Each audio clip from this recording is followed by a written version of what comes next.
Durante décadas creímos que Miami era el bastión inexpugnable del exilio y la libertad, pero nos equivocamos. Mientras la atención pública se distrae, el régimen castrocomunista ha desplegado una sofisticada guerra de subversión e inteligencia dentro del propio territorio estadounidense.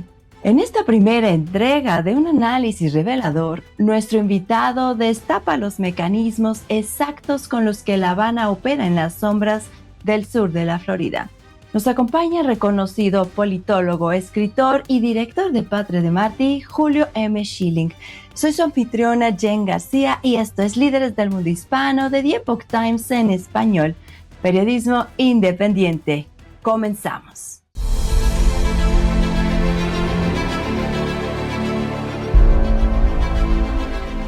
Estimado Julio M. Schilling, bienvenido a Líderes del Mundo Hispano. Saludos, Jen. Siempre es un placer acompañarte. Muchas gracias, estimado Julio. Pues tuvimos el gusto de leer este último artículo que publicaste en relación a esa batalla que se vive por Miami, en relación a lo que ha venido haciendo el régimen castrista, ya que no solo tomó posesión de la isla de Cuba, sino que también en los últimos años, en las últimas décadas, muy pocas personas han detectado esto que tú mencionas en tu artículo, que es una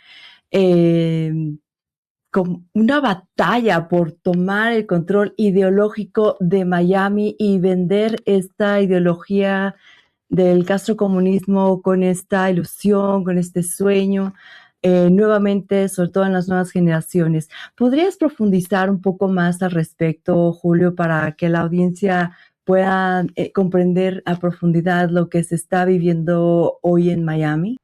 Cómo no, con mucho gusto. La dictadura comunista cubana que lleva en el poder ya 67 años ha logrado sobrevivir por factores como una actividad muy profusa de espionaje, con la intención de promover desinformación para obtener una imagen hacia el exterior, particularmente los Estados Unidos, que favorece la política que de ahí pudiera emanar. A la misma vez ha estado involucrado en subversión porque es un verdadero creyente en el marxismo-leninismo y lo ha llegado a exportar a través de toda América Latina y tiene relaciones con prácticamente todas las organizaciones de extremismo izquierda, de la izquierda extremista en los Estados Unidos. Y esa relación parte de entrenamiento, de facilitación logística, que es sumamente importante para la supervivencia. Entonces, entendiendo esa realidad, siempre Cuba comunista ha tenido un benefactor, o sea, la Unión Soviética en su momento le proporcionó un subsidio que en una base per cápita es 10 veces más de lo que los Estados Unidos ofreció en la ayuda del Plan Marshall para Europa tras la Segunda Guerra Mundial. Para poner esto en perspectiva, o sea, la Unión Soviética hizo una inversión extraordinaria que en parte ayuda a explicar por qué las finanzas de la Unión Soviética estaban tan malas. Después vino por un tiempo corto inversionistas extranjeros porque tras la caída de la Unión Soviética, Cuba comunista adaptó su modelo económico atrayendo inversiones extranjeras que ya todas se han ido prácticamente por órdenes ejecutivas de la actual administración, pero el petróleo venezolano en sí reemplazó el subsidio soviético a gran escala, donde Venezuela chavista le extendía petróleo a Cuba comunista, que Cuba comunista entonces lo revendía en el mercado internacional, que era una fuente de entrada importante. O sea, estos factores externos, en adición a la mano de obra neoesclavista de médicos cubanos, servicios médicos que arriendan a través del mundo, ellos quedándose con el 92%, es el promedio de lo que se le paga, que ellos se quedan. Pero a lo largo de todo esto, una de las formas de que Cuba comunista impactó, o sea, de manera interna, la domesticación social es facilitando éxodos, o sea, que los cubanos se fueran, que cualquiera que ellos consideraban que pudiera ser una amenaza, o lo metían presos o lo querían fuera de Cuba. La idea era mantener un mecanismo de pacificación en el país para no tener descontento social, etcétera, etcétera. El problema es que esa nación cubana que salió para afuera, ese exilio, trajo con sí la cultura, las tradiciones y la fuerza y la voluntad de seguir luchando por Cuba hasta que Cuba fuera libre. Entonces, esa nación que se trasladó hacia afuera, particularmente en Miami, en el sur de la Florida, pues ha logrado ser una potencia económica, perdón. La nación cubana que vive fuera, en términos de Producto Bruto Interno, produce 9 veces lo que produce la isla de Cuba.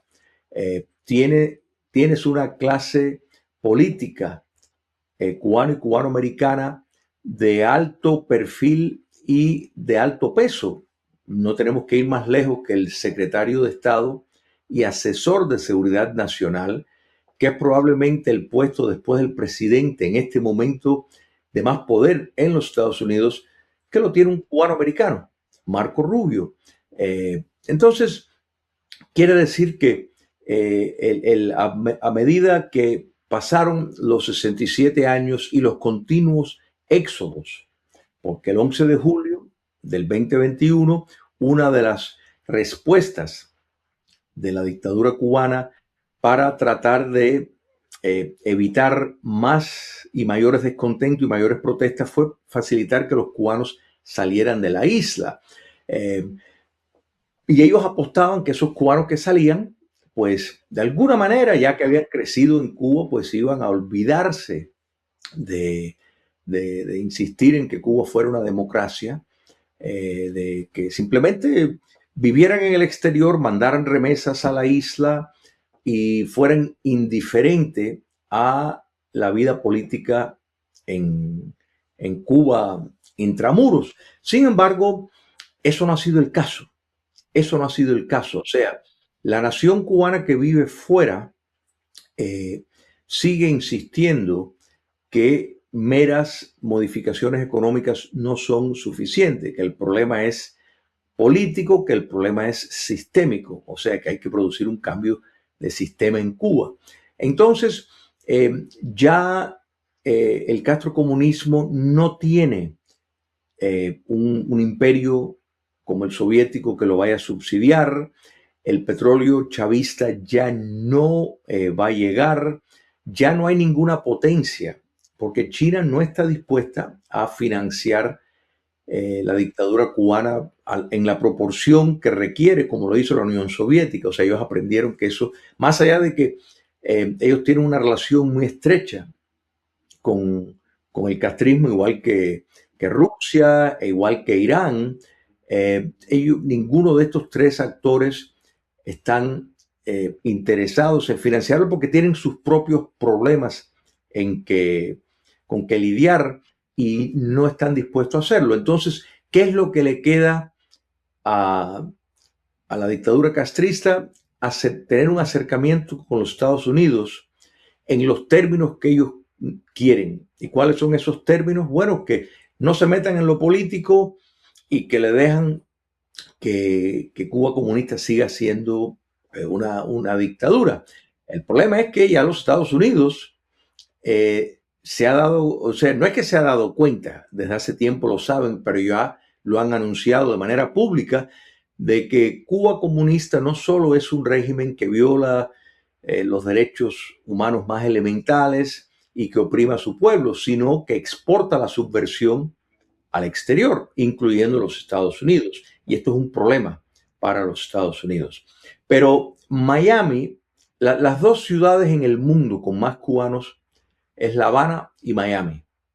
Las dos universidades que gradúan más cubanos es la Universidad de La Habana y la Universidad Internacional de la Florida, que es la universidad pública aquí en Miami.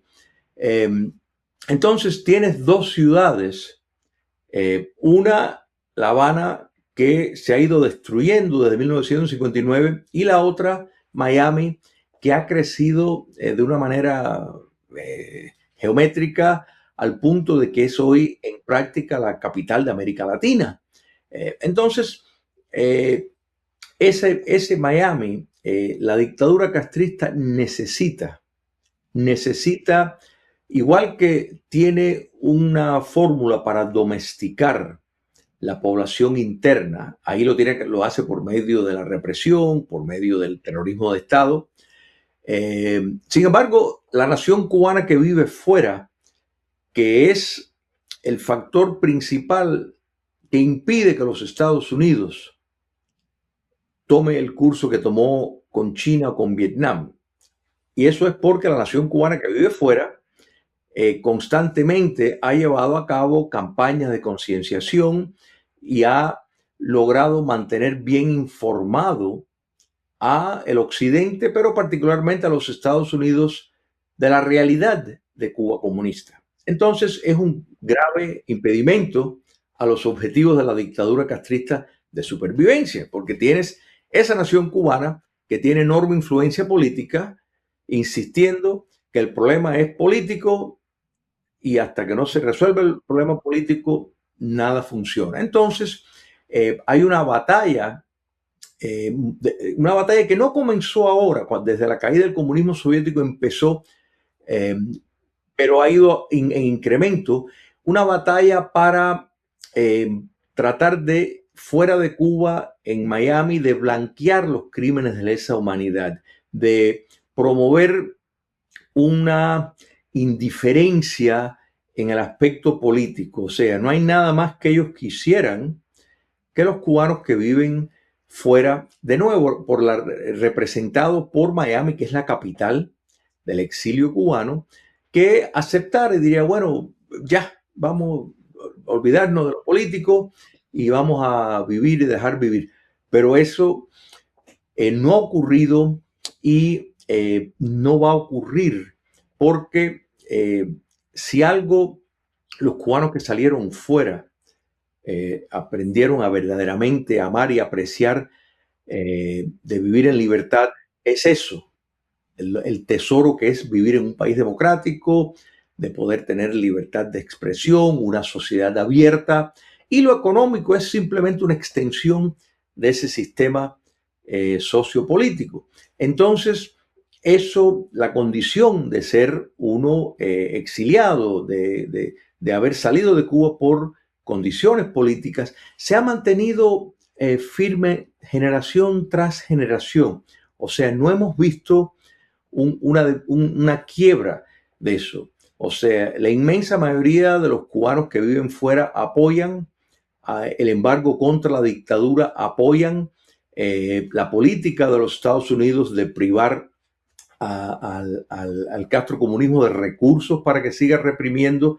Entonces, ese es el reto principal de la dictadura, y constantemente están enviando mensajes, propuestas, personas con equipos musicales, equipos deportivos, o sea, por medio de la cultura han intentado, de nuevo, desde la década de los 90, pero esto se ha profundizado más reciente por la gravedad de la situación económica del comunismo cubano. Entonces, ellos lo tienen claro, que si no logran derrotar esa posición firme de Miami, y repito, Miami como la capital reconocida de el exilio cubano, de la nación cubana que vive fuera. Si eso ellos no lo logran, van a seguir en una situación precaria porque los Estados Unidos de manera muy particular va a seguir insistiendo en que hasta que no hayan los cambios políticos necesarios, no va a haber tregua en cuanto a esto. Cuando le añadimos que ya los Estados Unidos no está tomando esta política en solidaridad con los cubanos netamente, o sea, lo está tomando por su propia seguridad nacional, como demostró el informe de más de 100 páginas del Departamento de Estado que está enumerando todas las relaciones que Cuba comunista tiene con grupos terroristas a través del mundo y en los propios Estados Unidos, y que eso es una amenaza a la seguridad nacional de la nación norteamericana, y eso pues los ha llevado al punto en donde está. Entonces es importante porque la dictadura cubana busca dividir al exilio, busca sembrar el germen del descontento, de causar diferencias entre diferentes grupos, precisamente para debilitar esa posición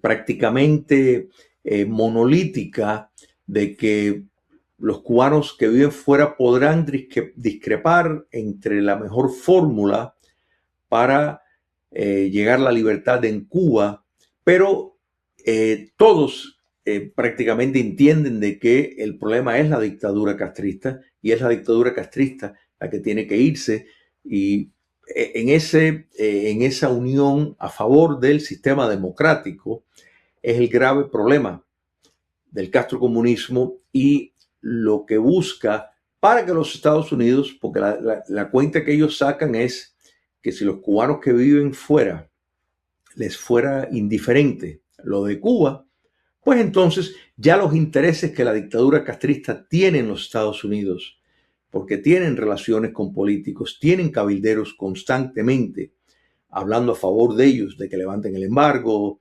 de que le den crédito, y todas estas campañas con la intención de permanecer en el poder. Si no hubiera esa posición sólida que demuestra el papel oscuro y tenebroso del comunismo cubano, pues no habría ese obstáculo a ese acercamiento, que sería un rendimiento total. Por supuesto.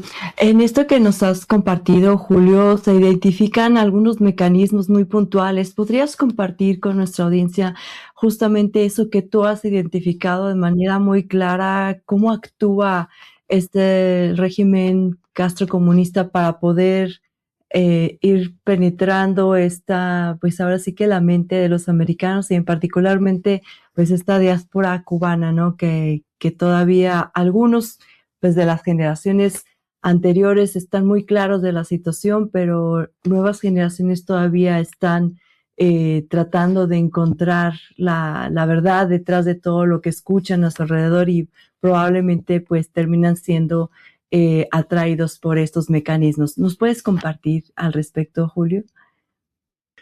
Uno de ellos es, por ejemplo, el vender la idea de que los Estados Unidos es el gran obstáculo a la mejoría material de los cubanos, algo que es completamente falso.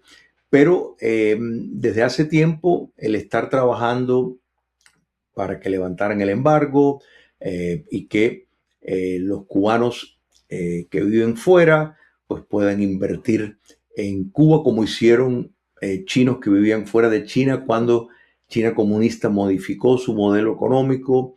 O sea, esto es una forma de tratar de minimizar el problema, o sea, el enfocar en lo económico, cuando todo el sistema de producción en Cuba está ligado a un régimen totalitario comunista. Entonces, de hecho, el capitalismo de Estado, o sea, ejercido por la dictadura con mega empresas como Gaesa. Gaesa, en el sentido de hoteles, podría ser una de las hoteleras más grandes de América Latina en términos de todo lo que maneja en el sector turístico y de hoteles. Entonces, quiere decir que ellos no están ajenos al sistema de mercado, pero eso es algo que ellos quieren solamente para el poder político. Entonces, ellos quieren inversiones a su país, reteniendo el control, muy similar a lo que ha hecho, por ejemplo, China, o lo que ha hecho Vietnam, o lo que incluso se ha hecho en Rusia. El modelo postsoviético contiene propiedad privada, pero con enormes límites porque no hay un Estado de Derecho. Entonces, ese acomodamiento de contar con la inversión de personas que estén fuera, ya sin los problemas legales de la ley Helms-Burton y de otros factores que están en juego, de órdenes ejecutivas que penalizan, por ejemplo, toda la propiedad que fue robada del castrismo y que de pronto lo vaya a ser manejado una empresa extranjera o incluso un cubano que vive afuera. Todo esto es parte de una gran campaña. El tratar de banalizar el mal, ¿no? ¿Verdad? De pintar conceptos de que el presidio cubano, que hay un largo historial de ser sanguinario, de una crueldad extrema, pues que no es tan malo, que no es que ellos no son tan terribles como se les pinta. Todas estas campañas lo llevan por medio de diferentes personas que ellos pueden dejar salir con la intención de que pronuncien espacios que ellos le permitieron de manera selectiva, pero que eso, sin ser necesariamente agentes directos del régimen, sirven el papel que la dictadura cubana preparó para que funcionara, para que llevaran a cabo los famosos intercambios culturales, por ejemplo, que si bien la actual administración ha limitado esas visas de entrada, son grupos musicales, compañías de ballet que salen hacia el exterior con la idea de vender la imagen de que todo anda bien en Cuba. El problema para poder apreciar esto bien, el Cuba comunista hace eso y va a una compañía de ballet, va a un equipo deportivo a Nueva York, a otra ciudad, pero ahí está la nación cubana, de nuevo Miami, que dice, mira esta realidad mira todas las denuncias de organismos internacionales con violaciones crasas, mira aquí en blanco y negro la relación que Cuba comunista tiene con organizaciones de terrorismo doméstico en los Estados Unidos. Mira el papel que Cuba comunista tiene en el narcotráfico. Esta información se sabe. Entonces, todo ese esfuerzo para blanquear la dictadura cubana, para presentar una normalidad, ¿no es verdad?, como un rostro más humano del comunismo cubano, se le viene abajo. El lograr domesticar a Miami, por lo menos neutralizar esa posición firme y patriótica de no solo de estar denunciando la realidad de Cuba, sino de tener por principio de que los cubanos merecen ser libres y que solo la libertad y un sistema democrático puede garantizar la paz en el continente, por lo menos la cesación de la subversión marxista-leninista que viene desde Cuba. Todo la subversión que hay desde los movimientos de extrema izquierda a través de toda América Latina, todos tienen vínculos íntimos y con una colaboración estrecha con Cuba comunista. Gustavo Petro sale del poder, el primer lugar donde va es a La Habana. ¿Por qué? Bueno, porque no se siente cómodo desde Colombia hablando con La Habana. Él tiene que ir para recibir las instrucciones de lo que viene ahora, o sea, desde la oposición, para llevar a cabo campañas de subversión para desestabilizar el nuevo gobierno. O sea, y esto es solo un ejemplo. Toda la izquierda extrema de América Latina tiene su base en La Habana. Entonces, esto es parte de lo que el castrocomunismo quisiera olvidar. Y si lograra neutralizar esa posición dentro de la nación cubana que vive fuera, representada por Miami, su capital, pues el mayor obstáculo a lo que ellos buscan, lo lograrían. ¿Te das cuenta? Entonces, todo, está lo que se llama el poder blando, ¿no es verdad? O sea, que no es tan directo como el terrorismo de Estado, que es el ejercicio del poder crudo y bruto. Hay otros tipos de poderes, empresas castristas, ¿no es verdad? Esto es otra manera, que operan de manera encubierta, o sea, como negocios legítimos en los Estados Unidos, pero son organizaciones de pantallas empresariales castristas con el fin no solo de trasladar dinero a La Habana con vías de supervivencia, sino de establecer un cabildeo económico, presión económica de la importancia de acercarse a Cuba y cómo los Estados Unidos se pudiera beneficiar, o sea, vender esa idea y poner a un lado los crímenes de lesa humanidad que se comete. Tú calculas, Jen, por ejemplo, lo que significa lo que ha logrado China comunista, para poner un paralelo. Nadie discute que China comunista es una dictadura. Por lo general, todo el mundo lo sabe. Hay otro consenso de que hay mano de obra de esclavas, literalmente, o sea, determinadas minorías, los tibetanos, la minoría musulmana, que en muchos casos trabajan en fábricas, o sea, son empleados directamente en fábricas. El uso del presidio político chino para la fabricación es algo ya muy, muy conocido. El hecho de que China roba información, o sea, todo esto lo han logrado hacer y a la misma vez sus productos se venden en el occidente y personas lo adquieren sin mucho peso de conciencia. Bueno, esto tristemente es parte de una gran campaña para vender la idea de que China comunista no es tan mala, o sea, podemos coexistir con ellos, ¿no es verdad? Bueno, eso mismo es lo que quisiera el castrocomunismo.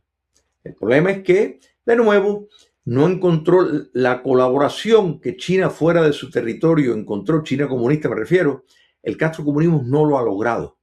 Entonces, de ahí las campañas constantes que salen particularmente en Miami para tratar de quebrar esa posición de que en Cuba hay por ejemplo, vender la noción de que hay muchos tipos de injusticia en todo el mundo. O sea que porque no te van a decir, en parte la desinformación no busca pintar todo como que es 100% una mentira, sino toman verdades y medias verdades y lo mezclan con mentiras y entonces tienen una narrativa que alguien puede ver de manera periferal. Bueno, mira, pero aquí es verdad. O sea, al estar diciendo, no, el problema de Cuba es racial, hay racismo, hay problemas de feminicidio. Entonces, que esas son las cosas que hay que estar enfrascados y toman lo que es un punto aparte. El tema de racismo existe o no, el feminicidio existe o no, o sea, el problema de esta gravedad, pero ellos lo tratan de presentar como que es en sí la causa principal y que todos deberíamos de colaborar para esos problemas y que las cosas, lo político solo se va a ir resolviendo. Bueno, esto es una manera de blanquear un régimen dictatorial, sumamente sanguinario y terrible con sus ciudadanos por causas que podrían ser meritorias. O sea, estar diciendo todos debíamos preocuparnos por el medio ambiente y entonces enarbolar esas ideas cuando hay un mal mucho más grande que es estructural y sistémico en Cuba, y eso es lo primero que tiene que irse. Esto, por ejemplo, en círculos académicos, constantemente vemos conferencias en el exterior, pues en efecto sirviendo de una apología calculada, porque te van a admitir, bueno, ahí sí, efectivamente, allá hay excesos, hay cosas que no se hacen bien. Sin embargo, hay esto y esto. Y esa es la idea. Y hemos visto cómo eso ahora compone en el objetivo de relaciones exteriores principal. Fíjate que últimamente, los cursos de acercamiento con los Estados Unidos buscan esquivar totalmente al secretario de Estado Marco Rubio. O sea, los otros días uno de los ministros castristas le ofreció a Trump una isla. Mira, te damos una isla para que puedas poner un hotel. O sea, porque Cuba en sí son archipiélagos, o sea, hay un montón de islitas pequeñas, y le ofreció una isla de regalarle una islita para que pongan hoteles y la utilicen como un resort, y se lo puso la isla Trump. O sea, esto fue una oferta seria. Entonces, todo esto busca de nuevo ignorar al secretario de Estado, porque entienden y ven en él como el obstáculo a su política. ¿Okay? Y más allá de que no es solo él, pero sin embargo, él es el mejor embajador de Miami, vamos a ponerlo de esta manera. No solo porque es literalmente de Miami, sino porque entiende bien y comparte esa visión y ese entendimiento de lo que es el castrocomunismo y su naturaleza. Entonces, la receta que él le ofrece al presidente Trump y a los Estados Unidos, naturalmente es en consonancia con la posición de la nación cubana exiliada y contrario a los intereses de la dictadura castrista, que busca la supervivencia, y la nación cubana que vive fuera quiere ponerle fin a la existencia de ese régimen dictatorial. Entonces, es un escenario muy tenso, que cada vez se va trabajando más por parte de el régimen castrista. Di que esta administración ha limitado muchas de las visas de estos embajadores de Cuba comunista que buscaban venir. Han devuelto muchas personas que han pedido, por un lado, amparado bajo asilo político, y sin embargo tienen lazos activos con el Partido Comunista de Cuba y eran connotados represores, o sea, personas vinculadas a el terrorismo de Estado, y han sido deportados.